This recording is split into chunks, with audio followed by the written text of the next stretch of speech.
Beşinci de dini destanlardan. Elhamdülillahi Rabbil alemin.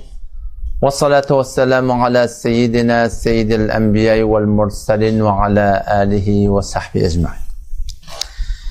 Bu geceki dini destanlarımız Hazreti İbn Abbas radıyallahu anhuma'dan bir destan geliptir. Gurrun Hazreti Vahşi radıyallahu anh'un iman getirmekten hakkında. Hazreti Vahşi radıyallahu anh'u şu bir sahabe ki iman getirmedik vakti Resulullah sallallahu aleyhi ve sellem'in ağatını öldürüyor. Gati Peygamber'den sonra narat oluptur. Cengi Uhud'da 70 nefer şehit bolsa cinazalar novat getirip doğup cinaza okuyupturlar. Ama Hazreti Hamza'nın cinazasını ayırmaptır diye Peygamber. Şu ödüdü berde cinaza koyarlar. Bana cinaza okuyu yine kitiyerler. Yine getirirler. 70 sefer şuna cinaza okuyuptur diye de. O şu kadar Resulullah sallallahu aleyhi ve sellem şuna diye narahat boldu diye. O zaman vakti ki Mekke fethol ya. Hop Allah tebarek ve teala Erhamur Rahimin Toban kaftını acil karkara gelmeden önce gün aşağıdan doğmadan önce açık koyuptur. Peygamber kadar sana beter mehriban. Şonda tövbe eden ne var ya? Ne kadar ak yürek olmalı biliyor musun? Şu bir adamdan oğlunun kellesini yarsa, o kellesini yarıp da var hem kaptanına şeyde hat sürük koysa, kellesini alamet bulkasa, ölünce yadından çıkacak ki, mağlayında da o da. Şon hakkında da ten yüreğinde bir hop kalacak yani. Şon bağışlamaktan kıyım olacak yani. Ama bu tarafta Peygamber kadar ne kadar mehriban, ağatını öldürttür. O da yönüldürmekti der ahi. Yönüldürmekte burnu kesiptir sonraşın. Kuluğunu kesiptir. Yüreğini yarıptır. Hatta bazen geliyor kabat yerin seni kesiptir diye. Yani rabeten ağın ölüptür, hop şehit boluptur. Sen barıp ağın şu yağdayda görsen ne kadar yüreğin ağırıp, ne kadar yüreğin kıyınlanıp haçan yadından çıkmalı biliyor musun? Haçan yadından çıkmalı. O zaman şunu onun da Peygamber Aleyhisselam katı mehriban Hazreti Vahşi radıyallahu anh Resulullah sallallahu aleyhi ve sellem Adem'i verdi diye. O şonla Resulullah sallallahu aleyhi ve sellem onu İslam'a karşı çağırdı diye. Kesin gel Müslüman ol. O zaman yankı diye peyami verdi diye. Resulullah sallallahu aleyhi ve sellem sen ne yapalım Müslüman çağırıyan? Halin kesin ödünün öd gurrununda öd Kur'an'ında aydığı ki katil Allah Teala bağışlamıyor. Müşrik adam bağışlamıyor. Zinakar adam yani cehennemi deyip öd kelamında öd Kur'an'ında getirir. Ve halin kesin diye mesela hemen edilir. Aya şu günler ede adam beni öldürdü dedi. Hamza'nı öldürttü. Başta neyse adam öldürdü Allah biliyor. Bu men naud billah fahşa zinadan müptela buluğul dedi. Ve şu doğrultusunda ben müşrik adam dedi. Allah'a müşrik ettim. Ne yaparım Allah temin bağışlamalı dedi. Kur'an'da Sure Furkan'da şu geliyor. وَالَّذ۪ينَ لَا يَدْعُونَ مَعَ اللّٰهِ إِلَٰهًا آخَرَ وَالَّذ۪ينَ لَا يَدْعُونَ مَعَ اللّٰهِ إِلَٰهًا آخَرَ وَلَا يَقْتُلُونَ النَّفْسَ الَّتِي حَرَّمَ اللّٰهُ إِلَّا بِالْحَقِّ وَلَا يَزْنُونَ وَمَنْ يَفْعَلْ ذَٰلِكَ يَلْقَ أَثَامًا diye Allah Teala. وَالَّذ۪ينَ لَا يَدْعُونَ مَعَ اللّٰهِ إِلَٰهًا آخَرَ Rahman'ın bendeleri, Allah'ın sın bendeleri, ol bir adamları ki Allah bilen bile başka bir ma'buda ibadet etmeyenler, başka bir ma'buda çağırmayanlar. وَالَّذ۪ينَ لَا يَدْعُونَ مَعَ اللّٰهِ إِلَٰهًا آخَرَ وَلَا يَقْتُلُونَ النَّفْسَ الَّتِي حَرَّمَ اللّٰهُ إِلَّا بِالْحَقِّ Nahak birini öldürmeyenler, eğer öldürmeyen olsa bahak meydanı cengde ya kısas ederek öldürüyorlar. وَلَا يَزْنُونَ Allah'ın sın bendeleri, zina etmeyenler. وَمَنْ يَفْعَلْ ذَٰلِكَ يَلْقَ أَثَامًا diye Allah Teala. Her kim şiyan günahlar etse o deyiptir, sonra cezasını görür deyiptir. Ne yapalım ceza? يُضَاعَفْ لَهُ الْعَذَابُ يَوْمَ الْقِيَامَةِ Erti kıyametin Allah Teala şu günahlar edilir direkti do beraber azap verecek. Azabını kendine aşağı çektiğini yarattırık mendilde.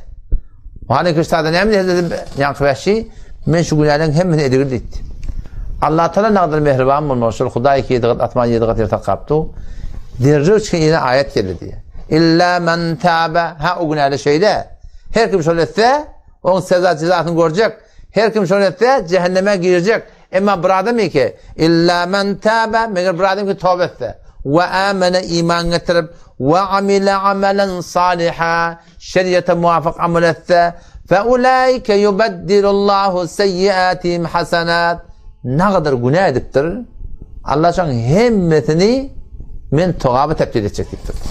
Neyse adamındır, ne kadar zina ediptir, ne kadar katl ediptir, ne kadar Allah'tan çağırıp, ruku edip, secde edip botlara, ne kadar günah kaçırık ediptir. Eğer bir adam çından evurulup, çından tövbe edip de, çından hudayı dolansa, ince metedabette 1 milyar günah ediptir deydi. Allah da şunun hemmetini, eğer tövbeti çın tövbe olsa, Allah da ne edecektir? Şunu kavluğa tebdil edecek, tövbe edecektir. وَكَانَ اللّٰهُ غَفُورًا رَحِيمًا. Allah bağışlandı o mehriban. Hazreti Beşir radıyallahu anh ayet-i ekberde diyor. Onu deyiptir, şart-ı tövbe deyiptir. Men tâbe ve âmene ve amile amelen salihâ deyiptir Huday Teala diye. Tövbe etsin hop. Tövbenin de nimetini, ameli salihetini deyiptir diye. O bir kıyınat bir deyiptir. Men Allah Teala'nın aydanını kamil edip bilmek, bu doğru bir deyipti adam yok diyen kurun ayet etti. Tövbe ben etsem deyiptir. Doğru tamam, doğru durup bilmesem, doğru amel edip bilmesem, bu ne ecre olur deyiptir. Şunu Allah Teala'nın yankı ayetini, yankı kurunu Vehşi aydanından soram, Allah Teala yine ayet indirdi diye. İnna Allah la yaghfiru en yushraka bih ve yaghfiru ma dun zalika limen yasha. Allah Teala şirki bağışlayacak ediptir. Şirkten başka ne bir günah olsa Allah Teala bağışlayacak deyip. O hamle etip diye okuydu diye ki baba gel sen tövbe et. Allah her bir günahdan şirkten başka günah her bir günah bağışlayacak deyip tu. Şirkten kendine tövbe et yerdin. Başka günahdan Allah Teala halatın bağışlayacak deyiptir. Yine durdu diye. Allah Teala halatın bağışlayacak deyiptir diye. Öz meşiyetine koyuptur. Onun bağışlayacaklığı, bağışlamayacaklığı bu deyip belli bir günün yok deyip. Şayet ben bağışlamadın deyiptir. Şayet de bağışladın deyiptir. Lime yaşa deyiptir diye de. O zaman deyiptir. Bir çare var mı? Bundan başka bir yol yok mu deyiptir. Bir daha diye aydın deyiptir. Çınnan Huday Teala bağışlayacak belli olsun deyiptir. Allah Teala yine ayet indirdi diye. Kul ya ibadiyellezine esrefu ala enfusihim.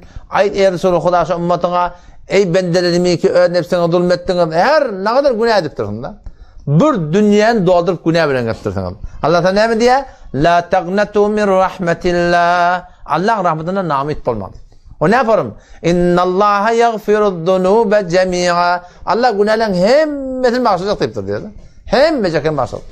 İnnehu huvel gafurur rahim. Bir şükür Allah bağışlandı o mehriban. Yönü iki işedin diye. Allah bağışlayacak kim? Ve anibu ila rabbikum. Rabbinizden yana inabet edin, yalvarın diye. Ve eslimu leh, teslim olun. Yani tövben kamilla, ameli salihet, hukukun nasbata eda etmeli. Allah'tan hukukun başarını eda etmekten uğruna düşmeli. Çından kalsan Huday'tan uğurdan her bir günah karşılık bir de bulamadın. Her bir günah karşılık buldun. Fark etmiyor.